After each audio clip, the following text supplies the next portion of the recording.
നമസ്കാരം. ഇന്ന് വളരെ സിമ്പിളായിട്ടുള്ളൊരു തോരനാണ് ഉണ്ടാക്കുന്നത്. മുരിങ്ങയില കൊണ്ട് വളരെ സിമ്പിളായിട്ട് ഉണ്ടാക്കുകയും ചെയ്യാം. നല്ല രുചി ഉണ്ടാവും. രുചിയുടെ കാര്യത്തിൽ മാത്രമല്ല, ഇതിൻ്റെ ഗുണങ്ങൾ ഏറെയാണെന്ന് അറിയാമല്ലോ. വളരെ നല്ലതാണ് ശരീരത്തിന് മുരിങ്ങയുടെ ഇല. നമ്മുടെ തൊടിയിലൊക്കെ ഉണ്ടായിട്ടുള്ളതാണ്. ഒട്ടും വിഷം ചേർക്കാത്തതായതുകൊണ്ട് നമുക്ക് ധൈര്യമായിട്ട് കഴിക്കുകയും ചെയ്യാം. അപ്പോൾ മുരിങ്ങയുടെ ഇലയൊക്കെ ഊരിയിട്ട് നന്നായി ഒരു പ്രാവശ്യം കഴുകിയെടുക്കണം കേട്ടോ. മഴക്കാലം എന്ന് ആണെങ്കിൽ മുരിങ്ങയുടെ ഇലയൊന്നും കഴുകേണ്ട ആവശ്യമില്ല. നമ്മുടെ തൊടിയിലൊക്കെ ഉള്ളതാണെങ്കിൽ അപ്പോൾ അതിൽ പൊടിയൊന്നും ഉണ്ടാവില്ലല്ലോ. ഇപ്പോൾ ചൂടും ഭയങ്കര കാറ്റൊക്കെ ആയതുകൊണ്ട് മുരിങ്ങയുടെ ഇലയിലൊക്കെ നല്ല പൊടി ഉണ്ടാവും കേട്ടോ. അപ്പോൾ നന്നായിട്ട് ഒരു പ്രാവശ്യം കഴുകിയെടുത്താൽ മതി. കൂടുതലൊന്നും കഴുകണ്ട, കാരണം വിഷം തളിച്ചതൊന്നും അല്ലല്ലോ. അതിന് ശേഷം കുറച്ച് നാളികേരം, ഞാൻ ഇതിലൊരു അരമുറി മുഴുവൻ എടുത്തിട്ടില്ല കേട്ടോ. നാളികേരത്തിലേക്ക് 1/4 ടീസ്പൂൺ മഞ്ഞൾപ്പൊടി, കുറച്ച് ജീരകം, ഒരു 1/2 ടേബിൾ സ്പൂൺ അളവിൽ ഉപ്പും ചേർത്ത് കൊടുത്തിട്ട് നമ്മുടെ ഈ നാളികേരം നന്നായി ഒന്ന് കൈവച്ച് ഞെരടി മിക്സാക്കി വെക്കണം കേട്ടോ. ഇപ്പോൾ പ്രസവിച്ച് കിടക്കണവർക്കൊക്കെ നമ്മൾ ഉള്ളിച്ചോറൊക്കെ കൊടുക്കുമല്ലോ. അപ്പോൾ അതിൻ്റെ കൂട്ടത്തിൽ കൂടെ ഈ മുരിങ്ങയുടെ ഇല ഇതുപോലെ ഉപ്പേരി വെച്ച് കൊടുക്കുന്നത് നല്ലതാണ് കേട്ടോ.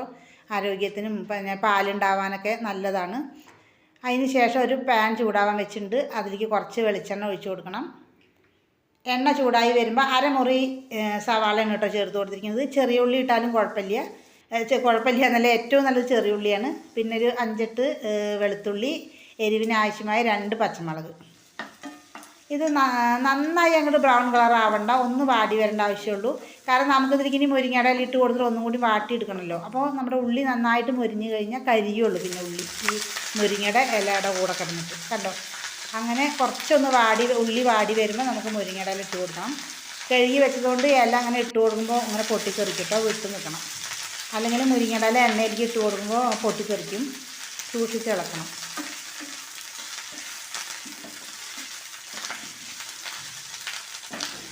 ഇനി നന്നായി ഒന്ന് മുരിങ്ങയുടെ ഇല വെള്ളമൊക്കെ നല്ലൊന്ന് വറ്റി വരണം. മുരിങ്ങയുടെ ഇലയ്ക്ക് അധികം വേവൊന്നുമില്ല, പെട്ടെന്ന് കുക്കായി കിട്ടും. അപ്പോൾ ഒരു 5 മിനിറ്റ് ഇങ്ങനെ ഒന്ന് ആവിയിൽ വേവിച്ചെടുക്കണം. കണ്ടില്ല, മുരിങ്ങയുടെ ഇലയ്ക്ക് ഇങ്ങനെ വെന്ത് വരാൻ തുടങ്ങി. വേണം ഇങ്ങനെ വെന്ത് വരുന്ന സമയത്ത് 2 കോഴിമുട്ട പൊട്ടിച്ച് ഒഴിച്ചാലും നല്ല ടേസ്റ്റ് ഉണ്ടാവും കേട്ടോ. അപ്പം മുരിങ്ങയുടെ ഇലയിലേക്ക് നമുക്ക് ചതച്ച് വെച്ചിട്ടില്ല, കൈകൊണ്ട് നല്ലോണം ഞെരടി വെച്ചിരിക്കണം നമ്മുടെ നാളികേര പീരിട്ട് കൊടുക്കണം. ഉപ്പ് മഞ്ഞൾപ്പൊടിയൊക്കെ അതിൽ ചേർത്തുകൊണ്ട് മുമ്പ് മുരിങ്ങയുടെ ഇലയിൽ ഉപ്പിടേണ്ട ആവശ്യമില്ല. ഇതിങ്ങനെ നാളികേരത്തിൽ നമ്മൾ ഉപ്പൊക്കെ ഇട്ട് കഴിഞ്ഞാൽ നേരെ നമ്മുടെ മുരിങ്ങയുടെ ഇലയിലേക്ക് നേരെ പിടിക്കാൻ വേണ്ടിയിട്ടാണ് കേട്ടോ. അത് ആ ഒരു നാളികേരത്തിൻ്റെ ഒരു നനവുണ്ടാവുമല്ലോ. അപ്പോൾ ആ നനവിൽ ഉപ്പും മഞ്ഞൾപ്പൊടിയൊക്കെ നേരെ മുരിങ്ങയുടെ ഇലയിലേക്ക് കറക്റ്റായിട്ട് പിടിക്കും. 1/2 ടേബിൾ ടീസ്പൂൺ അളവിൽ ഉപ്പിട്ട് കൊടുത്തിട്ടുള്ളൂ, പാകമാണ് കേട്ടോ. അപ്പോൾ ഇതാ നമ്മുടെ മുരിങ്ങയുടെ ഇല ഒക്കെ ഇവിടെ റെഡി ആയി കഴിഞ്ഞു. പാകത്തിന് മുരിങ്ങയുടെ ഇല നേരത്തെ വെന്തത് കൊണ്ട് നാളികേരം കൂടി ഇട്ടിട്ട് ഒന്നും കൂടി ഇളക്കിയെടുക്കേണ്ട ആവശ്യമുള്ളൂ. ഇതാ റെഡിയായി നമ്മുടെ മുരിങ്ങയുടെ ഇല തോരൻ. നല്ല ടേസ്റ്റാണ്, കുട്ടികൾക്കൊക്കെ വളരെ ഇഷ്ടപ്പെടും. ഇതുപോലെ കുറച്ച് നാളികേരമൊക്കെ കൂടുതലായിട്ട് ഉണ്ടാക്കി കൊടുത്താൽ. അപ്പോൾ ഇത്രയേ ഉള്ളൂ.